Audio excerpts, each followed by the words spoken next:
ನಮಸ್ಕಾರ, ಸುದ್ದಿ ಸಮಯಕ್ಕೆ ಸ್ವಾಗತ. ಇದು ಲೋಕಲ್ ಎಕ್ಸ್‌ಪ್ರೆಸ್. ನಾನು ಸುಷ್ಮಿತಾ. ಮುಖ್ಯಾಂಶಗಳು: ವಾಜಪೇಯಿ ಆಶ್ರಯದ ಸರ್ಕಾರಿ ಮನೆ ಮೂಲಭೂತ ಸೌಕರ್ಯಗಳಿಂದ ವಂಚಿತ, ವಿದ್ಯುತ್ ನೀರಿನ ವ್ಯವಸ್ಥೆ ಒದಗಿಸುವುದಾಗಿ ಸ್ಥಳೀಯರ ಮನವಿ.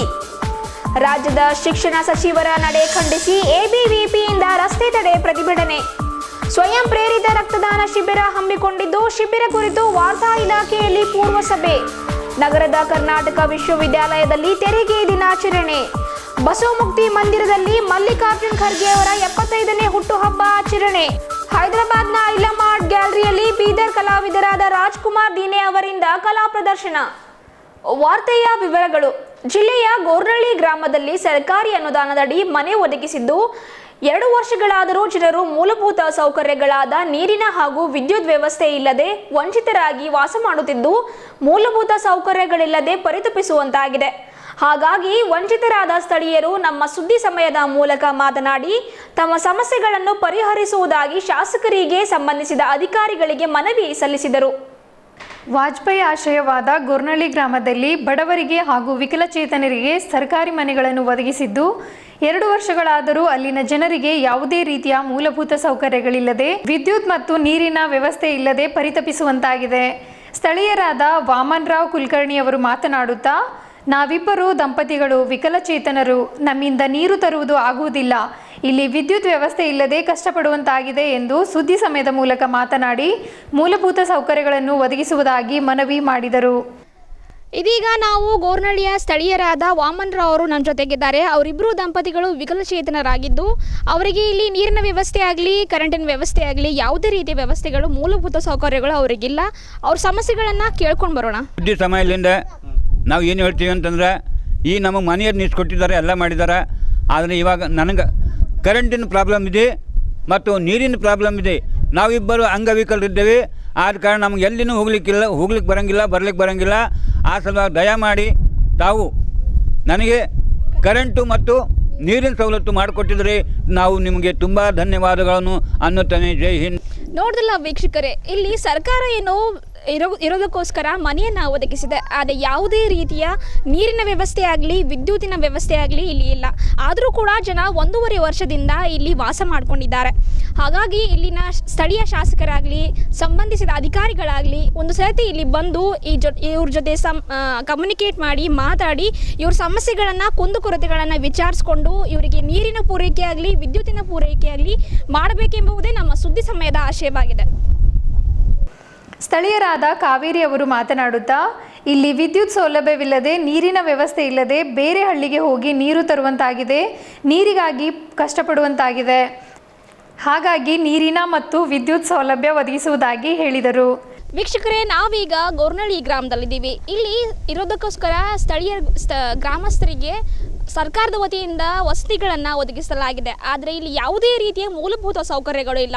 ನೀರಿನ ವ್ಯವಸ್ಥೆ ಆಗಿರ್ಬೋದು, ಕರೆಂಟಿನ ವ್ಯವಸ್ಥೆ ಆಗಿರ್ಬೋದು, ಯಾವುದೇ ರೀತಿ ಮೂಲಭೂತ ಸೌಕರ್ಯಗಳ ಸಮಸ್ಯೆಯನ್ನು ನಾವಿಲ್ಲಿ ನೋಡ್ಬೋದಾಗಿದೆ. ಇಲ್ಲಿರ್ತಕ್ಕಂಥ ಸ್ಥಳೀಯರಾದ ಕಾವೇರಿಯವ್ರ ಜೊತೆ ಮಾತಾಡಿ ಅವರ ಸಮಸ್ಯೆಗಳನ್ನು, ಕುಂದುಕೊರತೆಗಳನ್ನು ಕೇಳ್ಕೊಂಡು ಬರೋಣ. ಇಲ್ಲಿ ವರ್ಷ 1.5 ವರ್ಷ ಆಯ್ತು ರೀ ಇಲ್ಲಿ ಉಳ್ದು.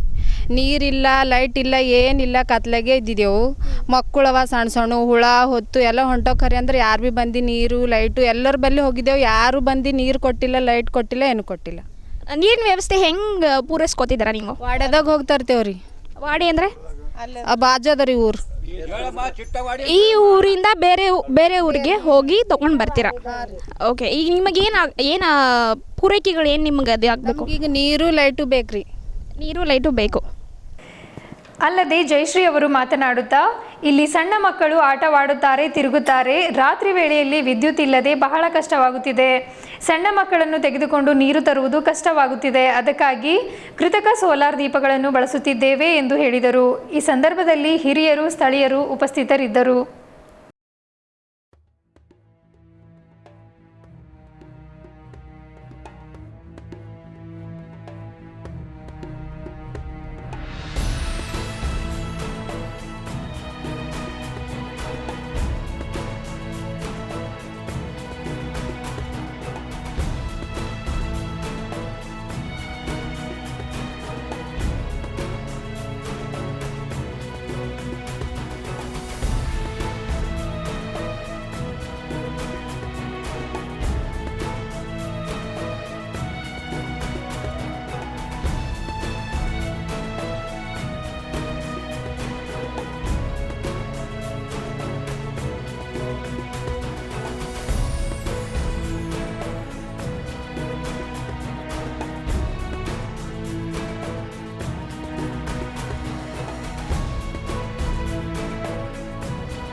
ಮಕ್ಕಳಿಗೆ ಭಾಳ ತ್ರಾಸ ಆಗ್ಲತ್ತ ರೀ ಓದ್ಕೊಳಕ್ಕೆ ಭೀ ಬರೀ ಚಾರ್ಜರ್ ಬ್ಯಾಟ್ರಿ ಬೇಗನೆ ಹಚ್ಕೊಂಡು ಬರಬೇಕು, ರಾತ್ರಿ ಟೈಮಿಗೆ ಅದು ಹಾಕಬೇಕು. ಸೂರ್ಯನ ಕಿರಣಲ್ಲಿಂದ ಆಯಿತು, ಕರೆಂಟ್ ಚಾರ್ಜ್ ಆರ್ದಾರ ಮನೇಲಿ ಕರೆಂಟ್ ಎಲ್ಲಿತ್ತು ಅಲ್ಲಿ. ಸೋಲಾರ್ ಅದ ನಮ್ಮ ಮನೇಲಿ ಕರೆಂಟು ಆಯ್ತು, ನೀರಿಂದ ಭಾಳ ತ್ರಾಸ ಆಗ್ಲತ್ತದ ರೀ. ಇಷ್ಟೇ ಅದ. ನಾವಿಲ್ಲಿ ಬಂದು 2 ವರ್ಷ ಆಯ್ತು ರೀ. ನಾವು ಬಂದಿನ ಹಿಡ್ದು ಇಲ್ಲಿ ಕರೆಂಟ್ ಇಲ್ಲ, ಲೈಟ್ ಇಲ್ಲ, ಏನಿಲ್ಲ. ನಮ್ಮ ಸಣ್ಣ ಸಣ್ಣ ಮಕ್ಳಿಗೆ ತೊಗೊಂಡು ಇಲ್ಲಿ ಕತ್ಲಾಕ್ ಉಳ್ದೇವು. ಸಾಳಿ ಸಣ್ಣ ಮಕ್ಕಳ ಸಾಳಿ ಹೋಗ್ಲಿಕ್ಕೆ ಭೀ ತಡ ಆಗ್ಲತ್ತದ ರೀ. ಇಲ್ಲಿ ನೀರಿಗೆ ಭೀ ತೋಲ್ ತಡ ಇದಾಗ್ಲತ್ತದ ರೀ. ಕೂಸ್ಗಳಿಗೆ ತೊಗೊಂಡು ಹೋಗಬೇಕು, ಅಲ್ಲಿಂದ ತರ್ಬೇಕಂದ್ರೆ ತೋಲ್ ತಪ್ಲಿಕ್ಕೆ ಆಗ್ಲತ್ತದ. ಕಾಲೇಜುಗಳಲ್ಲಿ ವಿದ್ಯಾರ್ಥಿ ಸಂಘಟನೆಗಳಿಗೆ ಪ್ರತಿಬಂಧಿಸುವ ಶಿಕ್ಷಣ ಸಚಿವರ ನಡೆ ಖಂಡಿಸಿ ಅಖಿಲ ಭಾರತೀಯ ವಿದ್ಯಾರ್ಥಿ ಪರಿಷತ್ ವತಿಯಿಂದ ಮಾನವ ಸರಪಳಿ ರಚಿಸಿ ರಸ್ತೆ ತಡೆಯುವುದರ ಮುಖಾಂತರ ಪ್ರತಿಭಟನೆ ನಡೆಸಲಾಯಿತು. ರಾಜ್ಯ ಸರ್ಕಾರ ಹಾಗೂ ಶಿಕ್ಷಣ ಸಚಿವರಾದ ತನ್ವೀರ್ ಸೇಠ್ ಅವರು ಸಂಘಟನೆಯ ನಿಷೇಧ ಮಾಡಲು ಆಜ್ಞೆ ಹೊರಡಿಸಿದ್ದಕ್ಕೆ ಎಬಿವಿಪಿ ವಿದ್ಯಾರ್ಥಿಗಳು ಮಾನವ ಸರಪಳಿ ರಚಿಸಿ ರಸ್ತೆ ತಡೆ ಪ್ರತಿಭಟನೆ ನಡೆಸಿದರು. ಈ ಪ್ರತಿಭಟನೆಯನ್ನುದ್ದೇಶಿಸಿ ಮಾತನಾಡಿದ ರೇವಣಸಿದ್ದ ಅವರು, ಇವತ್ತು ರಾಜ್ಯ ಸರ್ಕಾರದವರು ವಿದ್ಯಾರ್ಥಿಗಳ ಜೀವನದಲ್ಲಿ ಚೆಲ್ಲಾಟವಾಡುತ್ತಿದ್ದಾರೆ. ವಿದ್ಯಾರ್ಥಿಗಳಿಗೆ ವಿಧಾನಸೌಧ ನಡಗಿಸುವ ಶಕ್ತಿ ಇದೆ. ನಮ್ಮ ಸಂಘಟನೆಯನ್ನು ಬ್ಯಾನ್ ಮಾಡುತ್ತಿದ್ದೀರಿ. ಈಗಾಗಲೇ ಬಸ್ ಪಾಸ್ ವಿತರಿಸುವುದರಲ್ಲಿ ವಿದ್ಯಾರ್ಥಿಗಳಲ್ಲೇ ತಾರತಮ್ಯ ಮಾಡಿದ್ದೀರಿ. ಇದು ಖಂಡನೀಯ ಎಂದು ಹೇಳಿದರು. ಇವತ್ತು ಅಖಿಲ ಭಾರತೀಯ ವಿದ್ಯಾರ್ಥಿ ಪರಿಷತ್ ವತಿಯಿಂದ ಇಡೀ ರಾಜ್ಯಾದ್ಯಂತ ಪ್ರತಿಭಟನೆ ಮಾಡ್ತಾ ಇದೆ.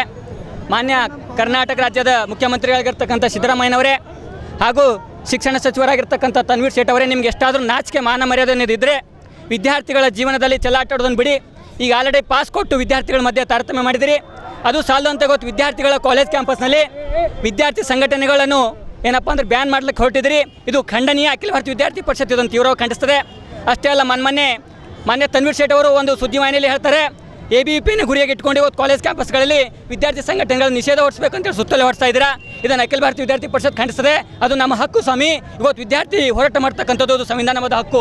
ಇವತ್ತು ನೀವೇನು ಬಾಬಾ ಸಾಹೇಬ್ ಅಂಬೇಡ್ಕರ್ ರಚಿರ್ತಕ್ಕಂಥ ಸಂವಿಧಾನದ ಆಶಯವನ್ನೇ ಅಪಮಾನಗೊಳಿಸ್ತಾ ಇದ್ದೀರಾ. ಇದು ನಾವು ಖಂಡಿಸ್ತೇವೆ. ಅಷ್ಟೇ ಅಲ್ಲ, ಇವತ್ತೇನು ನೀವು ಅಖಿಲ ಭಾರತೀಯ ವಿದ್ಯಾರ್ಥಿ ಪರಿಷತ್ ಸೇರಿ ಅನೇಕ ಸಂಘಟನೆಗಳ ಶಕ್ತಿಯನ್ನು ಕುಗ್ಗಿಸ್ಲಿಕ್ಕೆ ಪ್ರಯತ್ನ ಮಾಡ್ತಾ ಇದ್ದೀರಿ. ಇದನ್ನು ನಾವು ಅಖಿಲ ಭಾರತೀಯ ವಿದ್ಯಾರ್ಥಿ ಪರಿಷತ್ ಖಂಡಿಸ್ತೇವೆ. ಅಷ್ಟೇ ಅಲ್ಲ, ಒಂದು ವೇಳೆ ಇವತ್ತು ವಿದ್ಯಾರ್ಥಿ ಶಕ್ತಿ ನಿಮಗೆಲ್ಲ ಗೊತ್ತಿದೆ.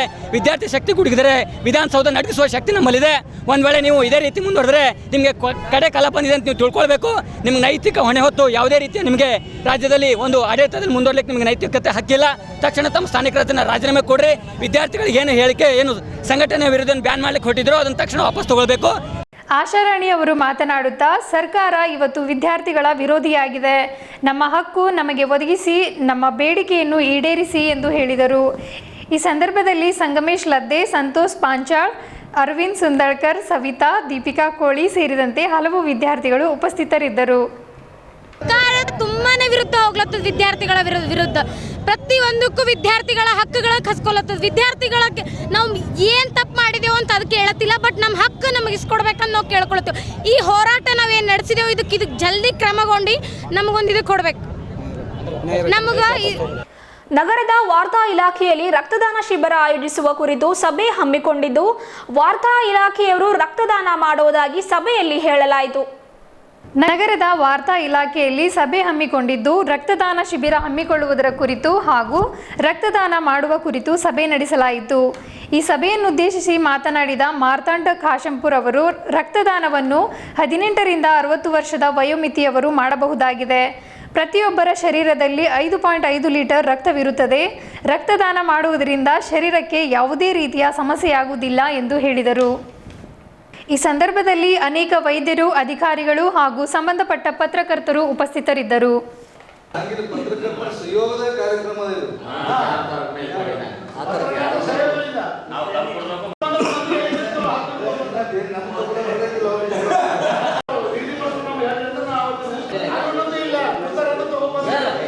ಮತ್ತು ಚರ್ಚಾ ಸ್ಪರ್ಧೆ ಎಲ್ಲ ಶಾಲಾ ಕಾಲೇಜುಗಳಲ್ಲಿ ಏರ್ಪಾಡು ಮಾಡಿ ಜನರಿಗೆ ಅರಿವು ಮೂಡಿಸೋ ಕಾರ್ಯಕ್ರಮ ಮಾಡಬೇಕು. ಮಾಡಿದಾಗ ಮಾತ್ರ ಇದೊಂದು ಸಾರ್ಥಕ ಆಗುತ್ತದೆ. ಬರೀ ನಾವು ಸ್ಟೇಜ್ ಪ್ರೋಗ್ರಾಮ್ ಮಾಡಿ ಒಂದು ರ್ಯಾಲಿ ಮಾಡಿ ಬೀದರ್ ಜಿಲ್ಲೆದಾಗ ಮಾಡಿಕೊಂಡ್ರೆ ಏನು ಉಪಯೋಗ ಆಗಲ್ಲ ಅಂತ ತಿಳ್ಕೊಂಡು ಅವ್ರದ್ದು ಒಂದು ಅನಿಸಿಕೆನ ಮಾತ್ರ ಇಟ್ಟಾಗ ಸರ್ ಅವ್ರು ಏನಂದ್ರೆ ಬಸ್ ನಗರದ ಕರ್ನಾಟಕ ಕಾಲೇಜಿನಲ್ಲಿ ತೆರಿಗೆ ದಿನಾಚರಣೆ ಹಮ್ಮಿಕೊಂಡು ವಿದ್ಯಾರ್ಥಿಗಳು ತೆರಿಗೆಯನ್ನುದ್ದೇಶಿಸಿ ಸ್ಪರ್ಧೆಯಲ್ಲಿ ಭಾಗವಹಿಸಿ ಮಾತನಾಡಿ ಜನಜಾಗೃತಿ ಮೂಡಿಸಿದರು. ನಗರದ ಕರ್ನಾಟಕ ಕಾಲೇಜಿನಲ್ಲಿ ತೆರಿಗೆ ದಿನಾಚರಣೆ ಆಚರಿಸಲಾಯಿತು. ವಿದ್ಯಾರ್ಥಿಗಳಿಗೆ ತೆರಿಗೆ ಕುರಿತು ಸ್ಪರ್ಧೆ ಏರ್ಪಡಿಸಲಾಯಿತು. ವಿದ್ಯಾರ್ಥಿಗಳು ಸ್ಪರ್ಧೆಯಲ್ಲಿ ಭಾಗವಹಿಸಿ ಮಾತನಾಡಿದರು. ತೆರಿಗೆ ದಿನಾಚರಣೆಯ ಉದ್ದೇಶ ಯುವ ಪೀಳಿಗೆಯಲ್ಲಿ ತೆರಿಗೆ ಕುರಿತು ಮತ್ತು ಆರ್ಥಿಕತೆಯ ಕುರಿತು ಜನಜಾಗೃತಿ ಮೂಡಿಸುವುದಾಗಿತ್ತು. Thanks for your college administration also. Thank you very much. Thank you so much, sir, for briefing our students about the importance of tax. Hope this will be helping for them to speak what they are supposed to be prepared now. Moving further, I take this opportunity to welcome all of you to this elocution. We are coming to the people saying that income tax is this.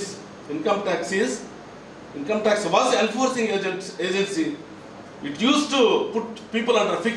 Now, income tax is transforming like a service provider.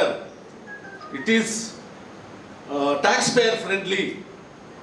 So there is a change in the department also. These are so many things are there which we can tell on the income tax day celebrations. Now the topic given you, I have given some brief what the importance of the income tax. As told, we were very much afraid earlier just to go to an income tax office. But you can see very well, because of that, all what we have got in electronic processing, nowadays it is in implementation. People are filing only income tax returns through online. They did not go to income tax office. Even the inquiries which are being posted on emails and answers also can be placed on emails to the department.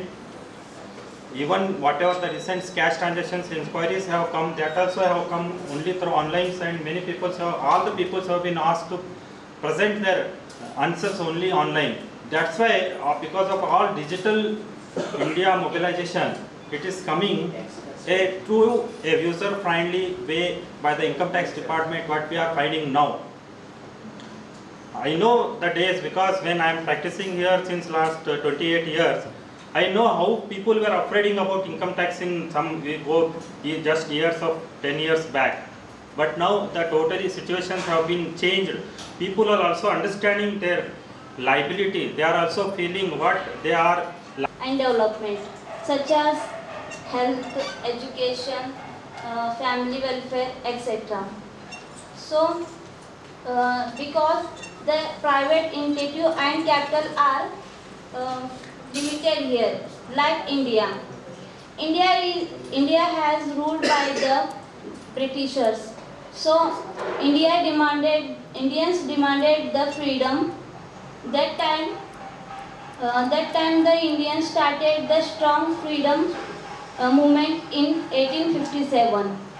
So in order to suppress this movement, the Britishers incurred the expenditure. Indirectly they are helping to us.